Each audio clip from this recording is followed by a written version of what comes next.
The Northern Zone. The race for the park, Derek Nally secures a nomination for the presidential election. The Taoiseach says he won't transfer Ray Burke's functions because of the planning inquiry. And the DPP to prosecute a former senior politician for alleged child sex abuse.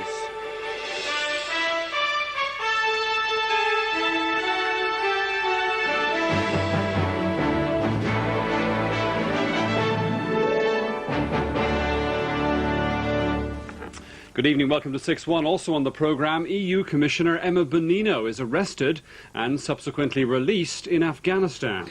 Thousands line the streets of Limerick to pay their respects to Jim Kemmy, described as a remarkable figure of our times. And the victorious Kerry team savour their triumph as they prepare to head home to the kingdom. The founder of Victim Support, Derek Nally, has been nominated to contest the presidential election after securing the support of 5 local councils for his candidacy. He was nominated this afternoon by county councils in Wexford, Carlow, Kildare and South Dublin, which along with Clare County Council, which nominated him last week, ensures that his name will appear on the ballot paper. Mr Nally spent the day being flown by helicopter to a series of council meetings, 2 of which, Cork and Meath, voted against his nomination. A number of others have yet to consider the issue. Derek Nally is the 5th candidate to enter the presidential race, and so far he's the only man. Derek Nally's bid to get a presidential nomination didn't start off very well this morning. Cork County Council voted against his name being put on the ballot paper. But later in the day, Wexford and Carlow County Councils voted in his favour. When he arrived at the South Dublin County Council this afternoon, Mr Nally was hoping that they would make history and become the 4th local authority to nominate him, and thus become the 5th presidential candidate in the race for the Áras. But even while Mr Nally was addressing this county council, the news came that Kildare had pushed him over the top, and he was already there, his name on the ballot paper. And with 19 members attending this special meeting, Mr Nally was then invited to address the proceedings. If nominated and subsequently elected by the people of Ireland to be their 8th president, I will bring a great sense of pride to the office, and I will be honoured that a man of ordinary means and ordinary sound values can become president of Ireland. I have been asked, Mr Chairman, many times in recent weeks why I want to be president, and my response has always been the same. I feel I represent a broad section of Irish society, and at 60 years of age I have the wisdom and experience of every one of those years.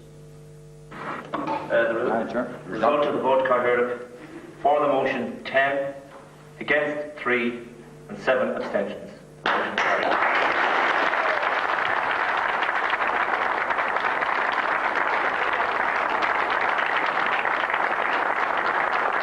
So, within the past few minutes, Dublin South County Council now becomes the 5th local authority to nominate Derek Nally to run for the presidency. There will now be 5 candidates in the race for the Áras. Well, we're joined now from Tala, from that meeting, by Derek Nally. Good evening, Mr Nally, and congratulations. Good evening, Brian. Thank you very much. Were you confident all along you could do it?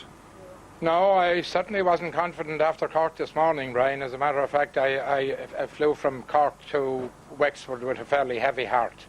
But thankfully, the county that I just live in across the border from, and that I've done most of my work in, and I've worked in it for over 40 years, they saw me through there, and then shortly followed by Carlow, and I understand now Kildare also, and finally South Dublin. Well, now, what about the attitude of the big parties in all of this? What were you able to detect of what sort of an attitude the headquarters were taking to your candidacy? Well, I think there was no doubt about it. They weren't too happy about a 5th horse coming into the race, and one of the representatives of one of the major parties said this in South Dublin this evening, that it would muddy the pitch. I don't. I think there's plenty of room for us all. I think the constitution of this country belongs to the people, and I think it's the people of the country, rather than political parties, who should make the final decision. And I'm delighted that county councils have exercise their rights under the second avenue for nomination of the Constitution. Well, now, you spoke there of your experience over many years in many walks of life, and you said that was something you would want to bring to the presidency. The battle, though, is only just beginning. Why do you want this? Well, I initially didn't seek it myself. I was approached by a number of people to go forward. I must admit that I thought long and hard about it, my wife and I, before we decided to do it.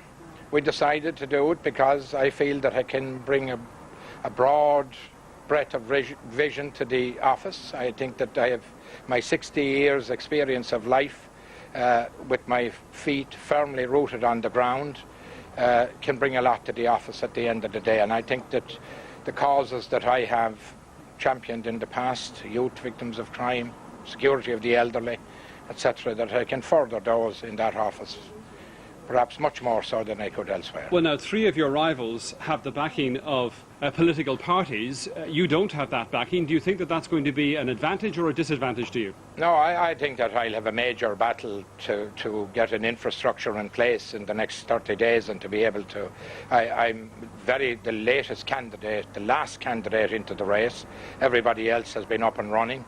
However, I have an excellent voluntary team of workers. I think that I'll gather more over the next few days. Now that we have the nomination, we can concentrate on that.